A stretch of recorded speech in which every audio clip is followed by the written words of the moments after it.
大家好，歡迎翻到嚟 JM9LG 特約嘅 GPJM9 2025。哇！大癲啊各位！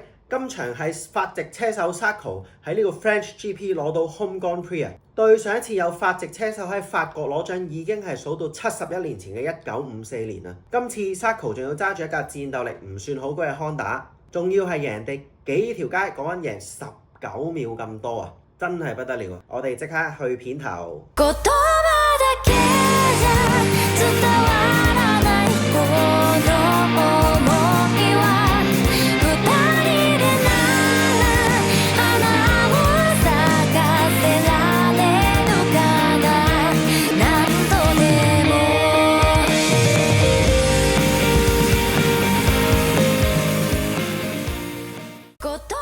この番組にはスポンサーがございません。嗱，今站咧真係不得了 ，Zarco 咧攞出佢第二次嘅 MotoGP 冠軍，第一次咧係喺2023年嘅澳洲站，第二次就係今次。當今個星期所有法國人都將希望擺喺另一位法籍車手喺排位賽攞第一以 pole position 出戰嘅 Fabio Quartararo 嘅時候，點知 Zarco 一個成功嘅戰術加上穩定嘅表現，竟然俾佢今次攞到第一喎，取下咗呢場歷史嘅勝利啊！咁而家咧，我哋唔講 Zarco 住，先講一講 Quartararo 攞第一嘅星期五排位賽啦。喺星期五嘅 Q1，Zarco 攞第一 ，Alfred 攞第二。冇錯啊！今場攞冠軍嘅 Zarco 本身係跑 Q1，爭啲連 Q2 都入唔到啊！咁 Q2 嘅成績 Quartararo 就第一啦。咁攞第二嘅係93，第三係細路啦，第四係 Aldiga， 第五係小牛，第六係酒駕仔，第七係 Bezzecchi， 第八係 Miller， 第九係大師兄，第十係 Alfred， 11係 Zarco， 12係 Acosta。去到星期六嘅衝刺賽 ，Wallo 梗係帶頭啦，跟住就係93、73、63同埋新人 Aldiga。第二圈酒駕仔就出咗去食草啦，咁啊第四圈就去到 Binder， 咁啊新人王 Acosta 變咗排第五啦。去到第六圈93同埋20嘅爭位係可以話係非常之有戲劇性啊，一個你追我趕，換咗幾次位啊。Wallo 就好似同全世界講咁樣，雖然我話車廢，但係我個人夠勁，頂住先。不過咧，Yamaha 唔夠人鬥係事實啦。好明顯喺大直路咧就見到 Yamaha 根本上就唔夠啲杜卡迪跑。去到第八圈 ，Wallo 就俾細佬爬咗頭啦。過咗兩個圈，去到第10圈，仲將張凳仔俾埋新人 Aldiga。咁啊，本身喺嗰幾隻彎咧 ，Wallo 都有做最後嘅掙扎嘅。可惜啦，掙扎都冇意思。德吉利嘅車真係太快啦，只能夠話真係輸架車啦。Yamaha 真係唔夠人鬥 ，Wallo 都盡晒力。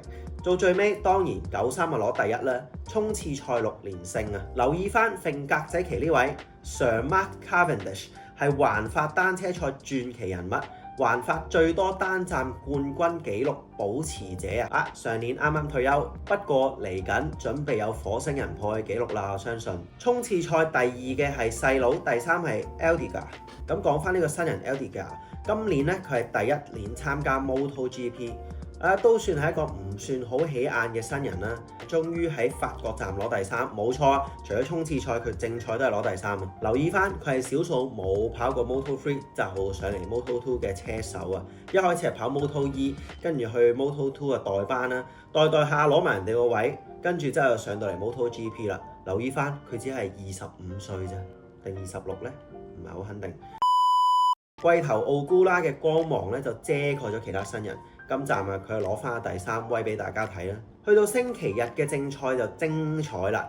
記唔記得上兩個月嘅 COTA 美國站93喺起跑前引發咗大規模換車賽跑事件啊，用腳跑嗰隻。跟住咧 Dorna 就改咗例，避免呢個情況發生嘅。如果換車嘅話，就有2個 long lap 要罰啦。咁啊，將呢個優勢留翻俾用啱策略嘅車隊同埋車手啊。點知改咗例冇耐啫，今場即刻用得着。開賽前5分鐘就開始飄雨啦。咁 pit lane 嗰啲後備車推晒出嚟㗎啦。熱身圈就出咗白旗，即係話俾車手聽你可以 swap bike 啦。自從改咗例之後啊，無論任何原因離開起跑區或者唔進入起跑區，即係包括入 pit 啦，都要接受一致嘅判罰，就係由 pit 起步，而且要食2個 long lap 咁多。所以今站大家都入 pit 換車，咁即係大家都要食啦。而多過10架車觸發嘅紅旗要做 quick start procedure 咧就冇變嘅。咁所以雖然呢啲車手係要判罰喺 pit 起步，但係因為俾 quick start procedure override 咗，所以大家都係 grid 起步嘅。不過有份換車嘅車手就要行2個 long lap 啦。而大會亦都舉咗 wet race 旗去界定呢一場係一場雨戰。你以為換晒水胎出嚟啊？唔係啊！大隊就係覺得其實笪地冇想象中咁濕，所以全部換晒slick胎出嚟。因為水胎喺乾地咧係磨蝕得特別快嘅，所以咧用水胎應該係跑唔晒成場賽事。所以因為換車而要食2個長圈嘅車手，包括咗93細佬、Wallo、Ogura、Aldiger、Digia、Acosta、Joan Mir、Binder、Alfer、Nini、小牛同大師兄呢13個車手啊。至於攞冠軍嘅 Sarko， 留意翻佢係冇換車㗎，所以佢本身已經唔使食呢2個長圈㗎啦。正賽開賽第一圈 ，Nini 已經撞咗落佢舊隊友 Bagnaia 度，一齊炒咗車。隔離嘅 Joan Mir 為咗避開都炒埋，反而最近彎心嘅 Sarko 就喺西關外避開咗喎。車手都陸陸續續去跑佢哋嘅2圈長圈懲罰啦。你有冇見過 long lap 嗰位塞車啊？我第一次見啊！冇幾耐就變咗雨勢有時頗大啊！開始有車手入翻 pit 換水胎，而喺場上面本身已經用緊水胎嘅，只係得 Sarko、Miller、Oliveira 同埋外卡嘅中上。去到第4圈，未換胎嘅 Wallo 同埋 Binder 同步撈晒。作為全村之希望嘅 Wallo 可以話係失去咗機會。而賽場上面另一位法國籍嘅車手 Sarko 排喺第13，大隊咧都開始入 pit 做 second change，因為條賽道實在係太濕啦。場上都開始有唔同嘅車手炒緊車啊，包括第7圈嘅大師兄同埋 Binder， 仲有之後嘅 Miller。隨住越嚟越多車手入 pit 換車，去到第8圈冇入 pit，又唔需要罰2個長圈嘅 Sarko， 終於嚟到頭位啦。後面嘅93 Oliveira 同埋細佬小隊喺 Sarko 身後9秒嘅位置。你諗住93可能會追到上嚟啦，結果係冇啊！平均每圈俾人拋多半秒。去到第20圈 Sarko 已經拋緊93 14秒，而喺同一圈 Oliveira 炒咗車，所以細佬就上到第3。Acosta 排第4，第5係 Aldiger。說時遲那時快，細佬就喺21圈炒車，將凳仔拱手相讓咗出去。咁 Acosta 上到嚟第3啦，不過都講緊同前面嘅93差11秒，應該就冇乜機會啦。而 Acosta 繼續領先身後第4嘅 Aldiger， 大約5秒到啦。去到最尾2圈 ，Aldiger 竟然追到嚟呢個 Acosta 喺身後，仲要啄住佢喎，冇幾耐仲爬埋頭先。留意翻早幾圈咧，我哋話個 Acosta 咧其實係領先緊 Aldiger差唔多5秒。咁而睇翻Acosta 同埋93之間嘅距離係冇縮短過，即係話唔係Acosta跑慢咗，係 Aldiger 越跑越快。去到最後1圈，基本上全場嘅鏡頭淨係影住 Sarko 噶啦，俾全世界嘅人見證呢一個歷史一刻啊！咁賽果出爐啊 ，Sarko 攞第1，93第2，細佬第3， Acosta 第4，小牛第5，外卡嘅中上竟然攞第6喎。Alfer 第7 ，Digia 第8 ，Savadori 攞第9 ，Ogura 第10。至於車手積分榜方面，今站細佬炒咗車，加上酒駕仔冇分，93以171分開始拋離啊！第2嘅係細佬嘅149分，第3係酒駕仔120分。46車隊嘅大師兄同 Digia 分別以85分同埋54分繼續排第4、5位。啱啱攞咗冠軍嘅 Sarko 揸住72分，上咗第6，爬翻住56分嘅 Wallo。至於賽後都有判罰喎，賽事開頭 Nini 撞到 Bagnaia， 仲搞到 Joan Mir 都炒埋車，比賽會判罰咗話佢 irresponsible driving。下一站喺 Silverstone 嘅時候要跑一個長圈做懲罰。而喺賽事頭段炒咗車嘅 Wallo， 因為冇服從 Marshall 嘅指令，唔俾佢再着車，而且仲繼續想推撻，被罰喺下場 Silverstone FP1 頭10分鐘都唔俾落場，加上要罰2000蚊歐羅嘅罰款啊！可以話係雪上加霜。Sarko 今場可以話係做咗民族英雄啦，71年嚟冇法國人試過喺主場度攞獎啊！而且佢阿媽仲要係第一次落場睇 GP， 佢老豆就早幾日跌崩咗隻牙，定唔知點解冇咗隻牙啦，仲話等佢唔好講咁多嘢，唔好笑得咁大聲啊！睇嚟嘴都揞唔住啦，第一都俾你攞埋啦。配合埋11號母親節，嗱講緊我哋咋，法國母親節唔係11號。今次攞獎非常之意義重大。首先有第一圈佢好巧妙咁避過咗呢個炒車集團啦。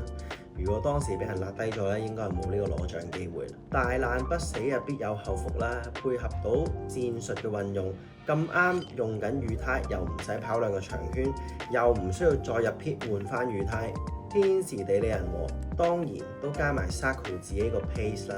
由大家都 settle 好晒，到93真係上翻嚟第2嘅時候，其實 Sarko 已經拋緊佢9秒。去到衝線嘅時候，佢拋咗93 19秒，可以睇到 Sarko 嘅 pace 比93仲要再快啲。93係連 Sarko 都追唔到，仲要係俾佢係咁放甩。2023年由 Pramac 轉過嚟 LCR 嘅 Sarko， 肥王本身都以為其實佢準備淡出㗎啦，畢竟 Sarko 其實都35歲啦。Pramac 都唔留住佢，而其他車隊嚟講 Sarko 基本上就冇揸過亞皮啫，其他4個廠佢都揸過晒。賽後訪問嘅 Sarko 就表示難以置信啊，好似魔法一樣。一開始佢要控制雨胎嘅損耗，好彩有落大雨啊，打返個關斗慶一慶祝先。蛙奴啊真係慘啦，本身我大山葉要攞一個鋪已經係非常之唔容易，衝刺賽攞第4，蛙奴已經係表示佢對呢個結果好失望。Yamaha 唔夠動力，冇抓地力，亦都冇空氣動力，可以見到蛙奴其實已經好努力咁樣跑圈，單圈成績非常之亮眼。Q2 排頭攞到 pole position 已經足以證明一切，但係落到場比賽又係另一回事，各種唔同嘅情況，加上又要進攻又要防守，再厲害嘅蛙奴真係唔夠揸緊其他更厲害嘅車嘅車手去鬥，都只能夠感慨真係輸架車。正賽到第5圈，各個車手開始陸續換翻水胎，仲用緊士力胎嘅蛙奴加上抓地力不足嘅戰車，咁就將成個比賽拱手相讓咗出去。開賽前 pole position 嘅蛙奴可以話係全村嘅希望嚟啊，係最接近法國人喺主場攞冠軍嘅時刻啊！可惜呢個機會亦都隨住炒車一齊上走咗啦。而炒咗車之後嘅蛙奴亦都好緊張，畫面可以見到蛙奴係咁嘗試去推撻啊，俾 Marshall 阻止佢嘅時候嗰個表情係幾咁無助啊！唉，我而家都好無助啊！唔知俾一架快啲嘅車佢，究竟改唔改變到成件事呢？上集先話完 Bednar 要認真思考下個問題喺邊度。星期6嘅衝刺賽佢炒咗車冇分，星期日嘅正賽佢又炒車，最尾以16名完賽，啱啱好跌出得分區外面啊！睇翻星期6嘅衝刺賽啊，佢炒車係位於 T23 中間嘅 Dunlop Cheking， 係一個 S 彎嚟。賽後佢表示同之前嘅問題一樣啦，都係前輪啊冇找地力。佢話呢一次炒車完全係毫無預警啊，就係一個突然間就炒咗啦。同樣用 Bednar 同一架車嘅 GP25，包括咗93同埋 Digia 同樣係俾前轆嘅找地力去困擾啊。不過用同一架車嘅93就用實力説話，輕鬆攞咗衝刺賽第1名。去到星期日嘅正賽，見到 Bednar 其實過到2號同3號彎嘅，可惜就俾佢昔日嘅戰友 Nini 擊落咗。到底如果佢冇俾 Nini 撞到，究竟會唔會自爆呢？嗱，呢啲啊真係無從稽考啊！佢炒咗車之後，執完車繼續比賽，就話支棍波有時入到波，有時入唔到波，所以都只能夠以16名得分區外完賽啊！上網有網友評論就話呢個係93隊友嘅魔咒啊，係咪真係有件咁嘅事啊？近排嘅 GPJM9 嘅 view 數咧有下滑嘅跡象，今年我哋轉咗形式去做啦。究竟呢個形式係咪真係唔係太吸引呢？定還是其實唔關事，要支持嘅你繼續都係支持呢？講真，如果有啲咩任何想法都歡迎留言話俾我哋知，我哋都希望要進步㗎嘛。另外上星期小 Fin 就出咗一個新嘅系列喎，大家快啲去支持下。link 呢度唔知邊度。有啲離開唔係因為唔愛，原來每一程都冇真係完結，只係變成咗一種回聲。但係我而家想睇下可以行到幾遠。下站嘅比賽係5月25號嘅英國站銀石啊，正賽時間都係星期日夜晚8點。今站嘅 GPJM9 嚟到呢度，中意我哋嘅片記得 like、share 同埋 subscribe， 介紹俾你嘅朋友睇，順便撳埋個鐘仔，咁有新片嘅時候就會自動話你知啦。嚟緊期待我哋嘅新系列啦，拜拜。